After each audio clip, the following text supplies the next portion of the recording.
Hello, good afternoon. Welcome everybody to this is Champ TV.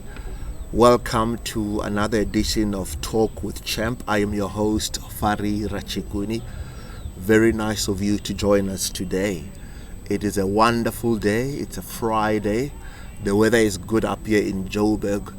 So I just figured let me do my latest podcast in the garden, enjoying the weather, the bright sunshine of Johannesburg.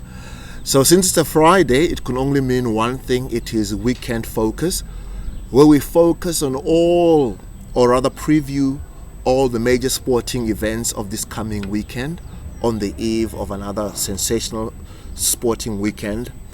So where else to start but the UEFA Champions League draw, group stage draw from last night. Some mouth-watering fixtures to look forward to.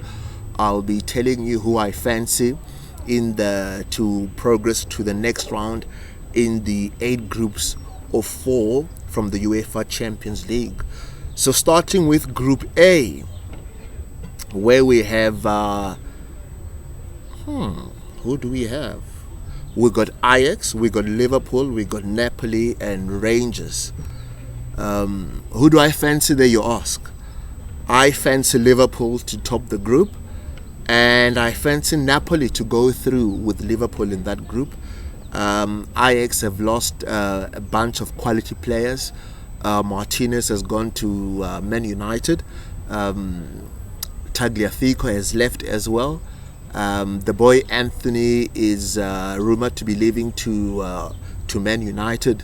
So they're not quite the same team as last year, as the team from last season who coasted through the group stages. I fancy Liverpool to top the group and Napoli to progress with Liverpool. But what I would say though is the two fixtures, the Battle of Britain as it were, between Liverpool and Rangers will be absolutely sensational. I think 50 to 60,000 at Ibrox. They will find it difficult, going to Glasgow. So those two games, I'm looking forward to those two massive games there. So that's Group A for me. I fancy Liverpool and Napoli to make it to the round of 32, to the round of 16 rather. Group B sees Porto, Atletico Madrid, Bayern Munich and Club Brugge of Belgium. So in that group, I think there's universal consensus that Porto and Atletico Madrid will get out of that group, and I would say Bayer Leverkusen would qualify for the Europa League in that group. Group C, which is the group of death, which has Bayern Munich, the Barcelona, Inter Milan, and the Czech Republic champions Victoria Plzen. I fancy Bayern to top the group there. It will be a straight shootout between Barcelona and Inter Milan in my view, for that second position. And so I'd go with Barcelona just to edge Inter Milan. So Inter Milan would go into the Europa League. So it'll be a tough group, eh? A few narratives there, with Robert Lewandowski going back to the Allianz Arena. So that's one to look forward to there, eh? Group D sees Eintracht Frankfurt, Tottenham, Sporting Lisbon and Marseille. Everyone would say Spurs to top the group, and will be a straight shootout between Eintracht Frankfurt and Sporting Lisbon. So I'd fancy the Germans to go through with Spurs, and the Portuguese champions to go through to the Europa League. So so that's the most open group in my view there. Group E sees 7-time champions AC Milan, 2-time champions Chelsea, and that group is rounded up by Salzburg of Austria and Dinamo Zagreb of Croatia. So I fancy the top two, AC Milan and Chelsea to qualify for the round of 16, and it will be a straight shootout in terms of who tops the league between Chelsea and Milan. Whoever wins or has the higher aggregate in those two games at the San Siro and Stamford Bridge, that those guys would win top the group. Group F, look, Real Madrid, 14-time champions. They take on RB Leipzig, Shakhtar Donetsk from Ukraine, as well as Glasgow Celtics. I've got Real Madrid winning there, topping the group, and I'd fancy RB Leipzig to take second spot. I fancy Glasgow Celtics to make it to take the Europa League place there. Group G sees Man City, Sevilla, Borussia Dortmund, and FC Copenhagen. Another narrative there would be the return of Erling Haaland to Borussia Dortmund. So that's a narrative there. So my take is that City will top the group, and Borussia Dortmund will just about pip Sevilla for that Champions League berth, and I have Sevilla qualifying for the Europa League. And lastly, Group H, where we have Paris Saint-Germain, Juventus, Benfica, and Maccabi Haifa from Israel. I think PSG are the favourites to top the league, to top the group there. Another narrative would be the return of the Argentine Angel Di Maria to Paris. So that is those two games in Paris and the Juventus Stadium would be one to look forward to. But do not discount two-time champions Benfica. I reckon they'll just fall short of making it through to the last 16, and they will qualify to the Europa League. I think they've won one or two Champions Leagues if my memory serves me well. So that's the UEFA Champions League and my views on that. It's gonna be some interesting ties in the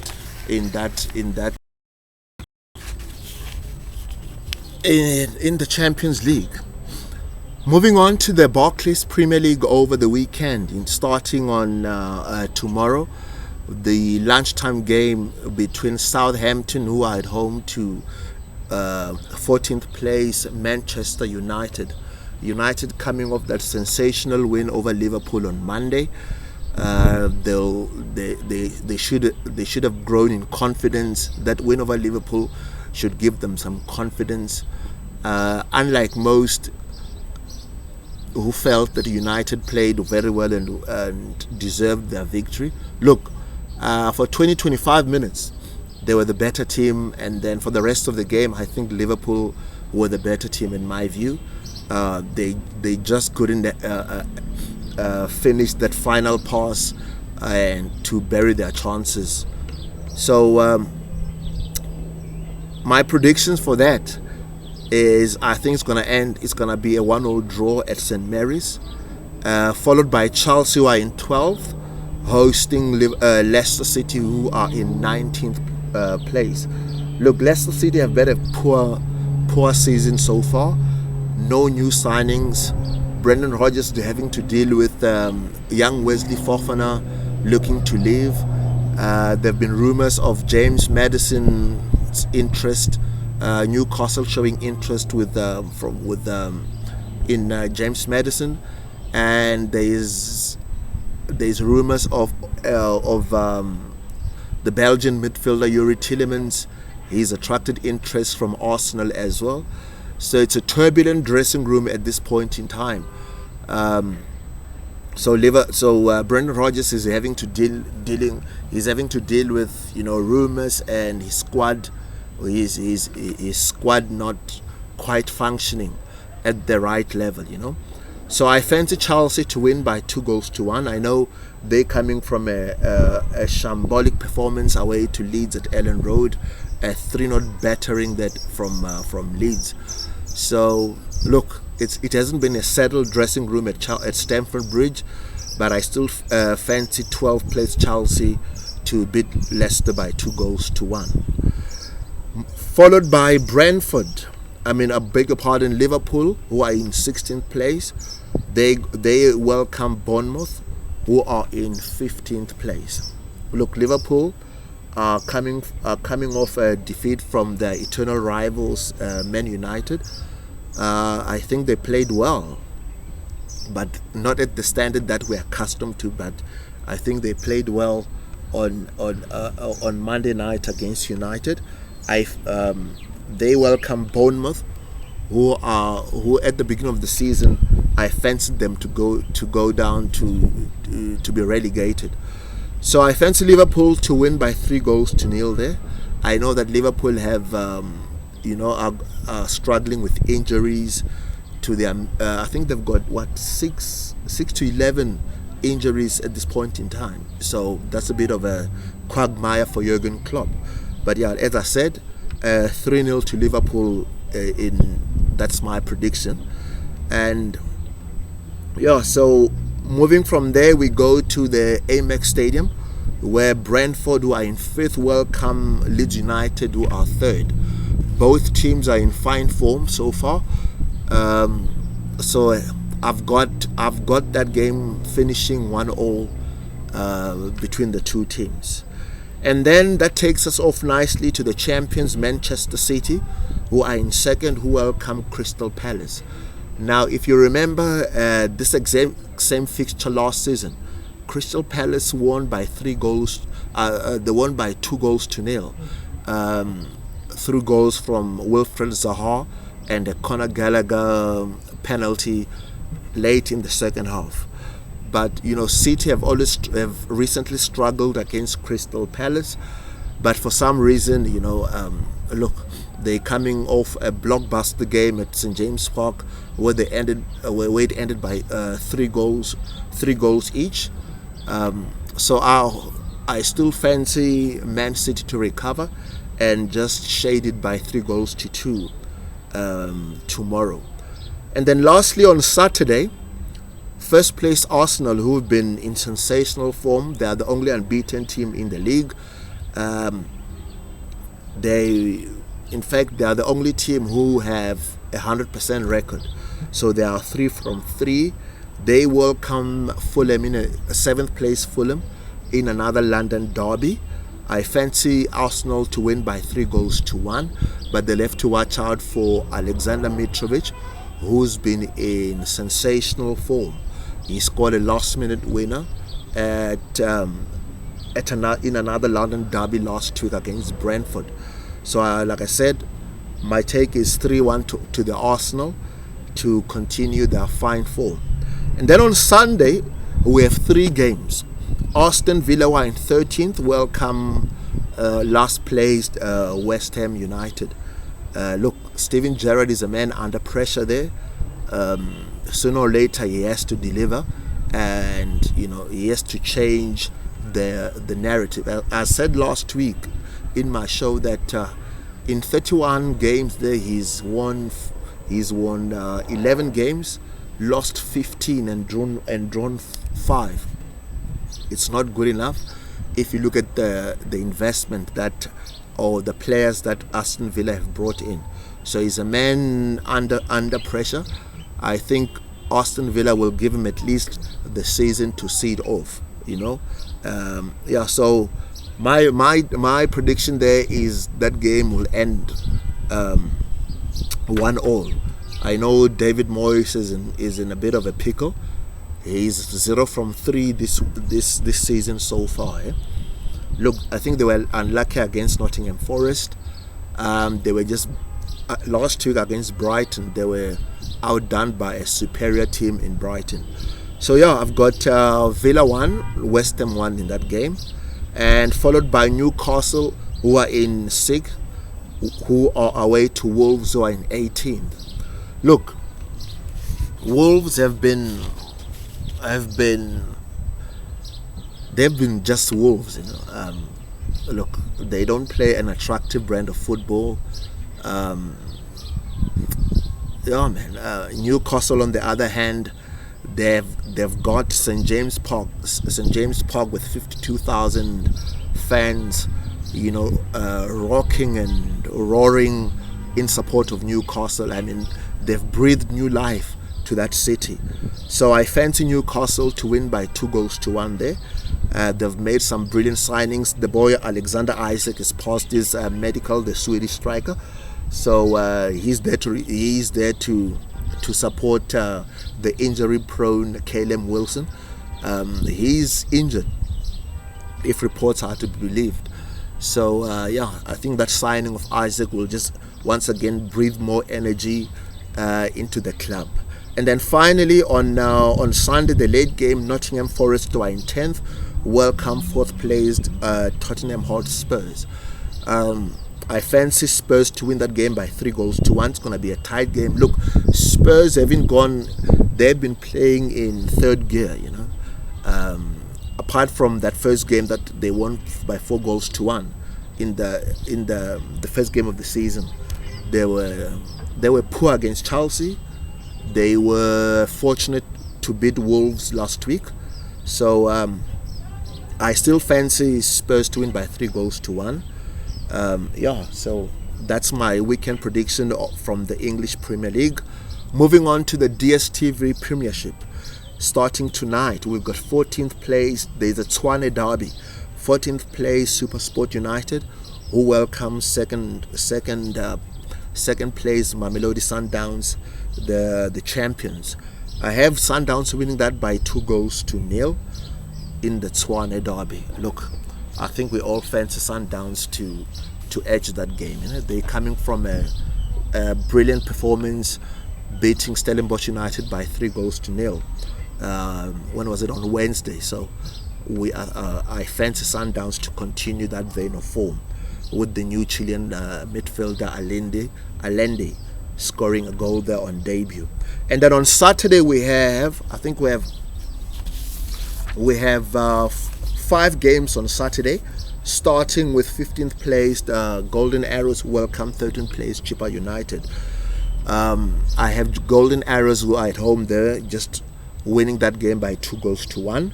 Stellenbosch United, who are coming from a defeat against Sundowns on Wednesday, like I said, who are in 8th place, they welcome Richards Bay. I'm going there with Stellenbosch United winning by 2-1. And then followed by Kaizer Chiefs, who are in 9th, who welcome Amazulu, who are in 3rd position. Look, what I would say about Kaizer Chiefs is there's a sequence there. They win the one game, they lose the next game. They win the other game, they lose the next game. Arthur Zwane was showing up on Tuesday to be tactically naive. He was showing up in the tactical battle. He's going to be showing up more times than not. I've told a couple of my mates who are Chiefs fans to write off this season. Arthur Zwane is looking to play out from the back, but the problem is he does not have the defenders who are comfortable on the ball to execute his plan of playing out from the back. So it's going to be a long, hard season for Kaizer Chiefs. It's going to be a season of inconsistencies. So look, I've got Amazulu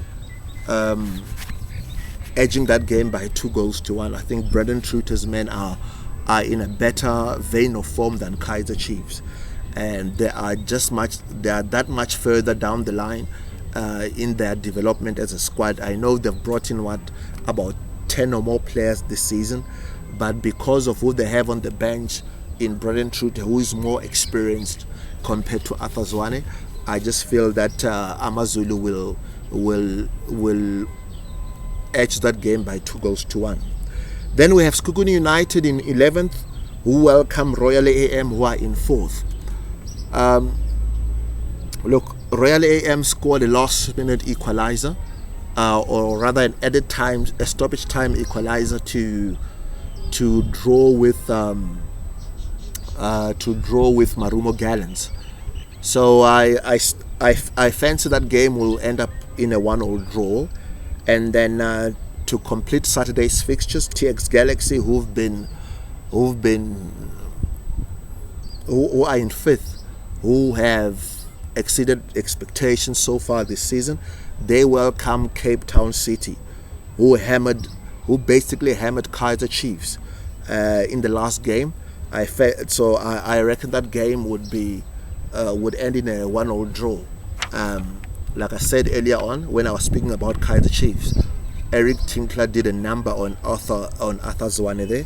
But look, Ramovic he's experienced, so hence I'm saying I fancy that game to finish in a 1-1 draw.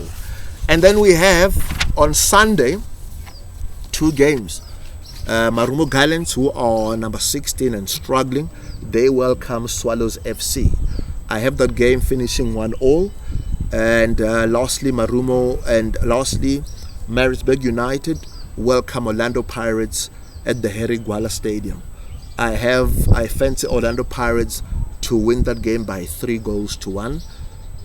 Look, they're coming from a 1-0 win. Orlando Pirates in this instance, this past midweek. So I fancy them to win by 3-1. And then moving on to the rugby, the rugby championship. There are 2 games this weekend. Argentina are away to New Zealand in Christchurch in the later game in the morning. But in the early game, surprisingly, at 7:30 kickoff, the Springboks are away to the Wallabies. Look, the Boks have made one change to the team that lost against the All Blacks. Warwick Geland comes in on the right wing for the concussed Jesse Creel. We've got a shocking record in Australia. We've only won 4 of 29 games since 1996 in Australia. Look, I don't know. Since 2019, Jacques Nienaber's winning record is at 59%. So that means 41% of the time between him and Rossi, they get it wrong. So look, I believe we can do so much better. I mean, Nick Mallet was on 71%. He had a 71% winning ratio when he was at the Springboks. The Wallabies, they've made 6 changes from the team that got hammered by the Pumas. Noah Lulesio comes in for James O'Connor, who drops out of the 23-man squad. Reece Hodge comes in at fullback. He comes from the bench. He's at fullback for the Wallabies. Hunter Paisami returns at 12 from a concussion. Falau Fainga and Ellen Alatoa, they are popping up the scrum for the Wallabies. Matt Phillips, who is the last change, who comes in at lock. Like I said earlier on, we've only won 4 of the past 29 games in Australia. The last time we beat the Wallabies in Australia was in Brisbane in 2013 under Heineke Meyer. Remember that 38-12 win in Brisbane. So I fancy in saying that I fancy the Wallabies by 5, because of our shoddy record in Australia. I reckon we'll win the next weekend's game in Sydney. And so that game is 7:30 on Super Sport. That's kickoff. And so the lineup for the Springboks, we have at loose head we have Oxenche, who is due a big game after his poor performance at Ellis Park. Joseph Dueba retains his position at hooker. Look, He needs a big game, Joseph Dweba, compared to how he performed at Ellis Park, where I think he was. We can all agree that he was shocking. He had a poor game. His line out was, the All Blacks targeted his line out throwing. He was taken off after like 30 minutes, 34 minutes or so. Vincent Koch is at a tight head, and then like I said, Eben and Lord Diaga, they are at lock. The captain Sia Kolisi at 6. Peter Steph Dutoy, who was at 7. The returning Dwayne Vermeulen, who also had a poor game at Ellis Park, he returns. So the coaches have kept faith in him rather. I just felt that we just missed an opportunity to have a look at young Eben Roos Eben Roos, who was the URC player of the championship. So the coaches, they've kept faith with Dwayne Vermeulen. At 9 we have the return of Fav de Klerk. 10 we have Andre Pollard. I thought he had a good game at Ellis Park. Mapimpi at 11, and then the two stalwarts at 12 and 13, Dialindi and Lucanio M, who was head and shoulders the best Springbok player on the field there. We have Gelant at 14 and Willemse at 15. I would love to see though Willemse at 12 to partner Lucanio M, and then have Vili at 15. I think we'll get much more from that combination. Willemse does the same thing.